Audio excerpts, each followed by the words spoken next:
going on, guys? Sammy's Tech Help here. Today we are going to be taking a look at two iPhones that I ordered. One of these costs $10 and the other one costs $25. I believe this is the $10 one and the $25 one. I got them mixed up a little bit. So we're going to go ahead and open them and see what can you get for $10 and $25 in terms of iPhones. Can you get something that's usable, and what are you going to basically get? So without further ado, let's go ahead and tear right into them. So the first one we're going to do is the $10 one right here. They say to cut across the dotted line. I'll give that a shot. Not exactly perfect. I'll just cut the tape here.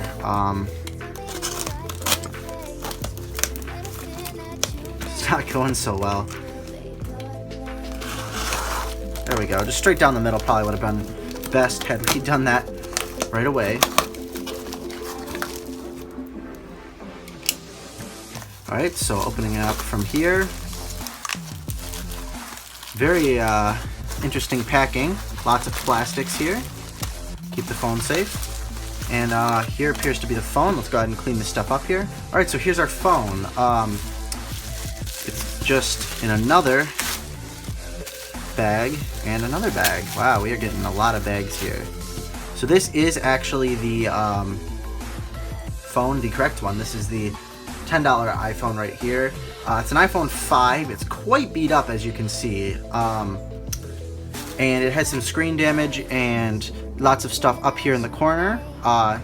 When I press down on it, it actually flexes in. The screen kind of pushes down into the chassis. So let's go ahead and plug that in, and while it's charging up, we're going to go ahead and take a look at the other guy. Alrighty guys, so this is the $25 iPhone right here. This is an iPhone 5S compared to the 5 sitting right there, which so far doesn't even look like it's charging. Hopefully it's not dead. Let's go ahead now, jump into this this other iPhone here. This one appears to be slightly simpler to open than the first. A little less tape.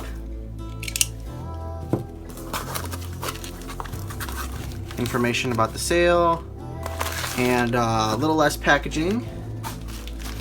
Comes down to it. Oh wow, that was just I wasn't even around it. So here is the 5S in a little plastic bag here. Just open that up, pull this guy out. This one actually looks in pretty much working condition, actually. Doesn't look bad at all. Yeah, I don't even really notice there's like a couple scuffs around the edges, but other than that, this phone looks pretty much mint condition, actually. Wow, not bad. 25 bucks really does get you a decent amount here. So I'm gonna go ahead and plug this phone in as well, and I'll come back when one of them turns on. Alrighty guys, so it's been about 30 minutes or so, and I ended up swapping the charging cables between the two because I thought there was some sort of issue. And it appears there was, because the iPhone 5 is now powering on, as you can see. 5S, still not any response from it. I'm probably going to go ahead and switch cables again and power brick, because I think it's one of those two. Because the power brick and the cable weren't working for the 5, but the second I swapped it, it started working. So I don't know what's going on with the 5S, but we can go ahead and start by taking a look at the 5 real quick. And right as I said that, we got a little battery indicator, so that's a good sign. Battery indicator means this thing is alive as well. While we're waiting for this thing to fully power up, let's go ahead and take a look at this guy. Alright guys, so what we're looking at here, this iPhone 5 is, as you can see around the borders here, it's really yellow. I believe that's some sort of damage to the LCD. Oh, that's right, it's on iOS 10. I gotta press the button. So we have no SIM card in here. That's not really an issue though, because this thing is actually iCloud locked, as they both are, which kind of sucks. But there's no other way really that I could find an iPhone other than like an iPhone 4 for this kind of price point that was able to turn on and stuff. They're all iCloud locked, which is really sad. But let's go ahead and see, get connected to Wi-Fi and see if we can do anything. All right, so we're connected to Wi-Fi, and it's gonna go ahead and see if it can activate. I'm assuming we're gonna get smacked with a iCloud lock. Oh, it actually is asking for a SIM first, so maybe this thing does work. I know the other one is iCloud locked, but maybe this one's fully functional. So I'm going to go ahead and insert a SIM, and we'll see if it works. So I went ahead and I put in a SIM card. I just put in a AT&T SIM card. I'm not really sure what carrier this phone is. It still says no SIM, so maybe it doesn't read SIM cards. That could be an issue. Because the SIM card tray is bent. I can go ahead and pull this out here, guys. Oh wait, never mind. Just wasn't patient enough. It says no service now, so let's go ahead and try again here. See if it'll let us activate the phone now. Alright, so it is iCloud locked, unfortunately. I thought if it was going to ask for a SIM card that it wouldn't be, but sadly enough, it is actually iCloud locked.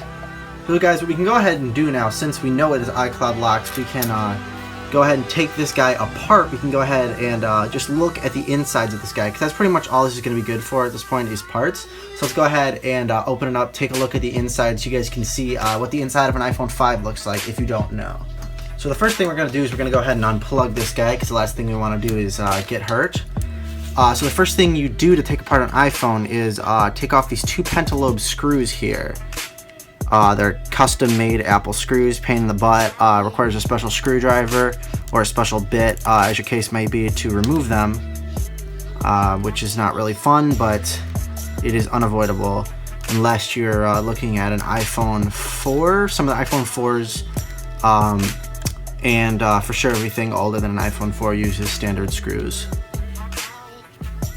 So once you have those off, we're going to go ahead and grab a pry tool, and we're going to actually pry up the screen.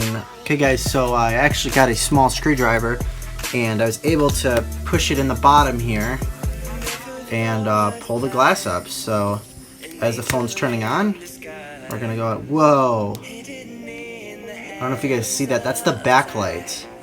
The glass is actually, let's go ahead and close this and turn it back off here, but the glass is actually splitting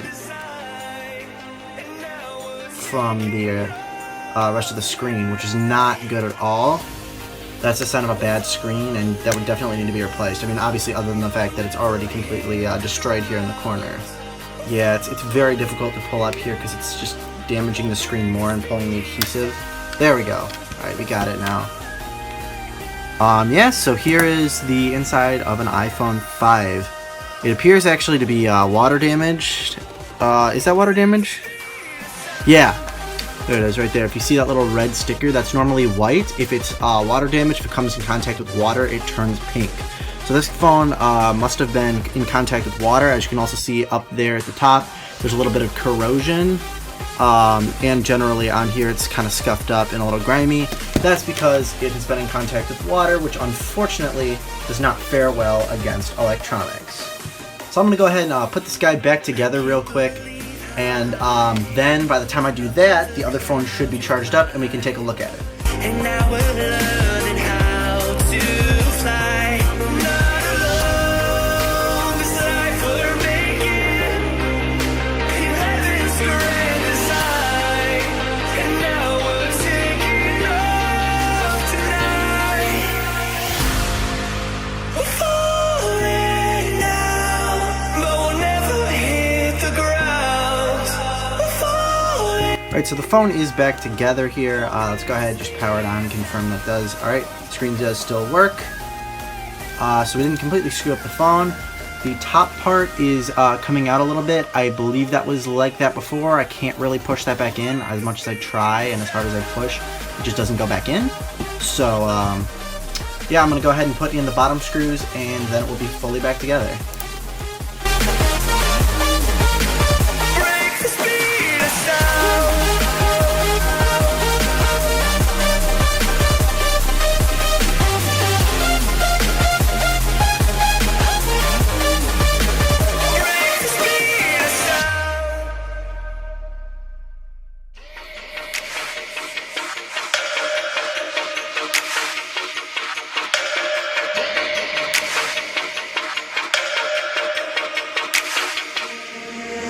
Alright, so our phone is fully back together.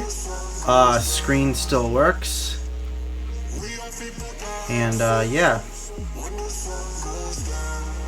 iPhone is back in somewhat working condition. Still stuck with this iCloud activation screen. I'll probably use this phone for either like a water test or a drop test at some point in the future. I haven't quite decided yet. Actually, you know what? I'll put up a poll right now.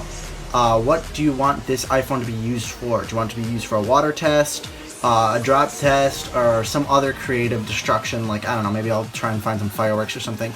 Probably just drop or water would be most realistic, so I'll just go ahead and put those two up there.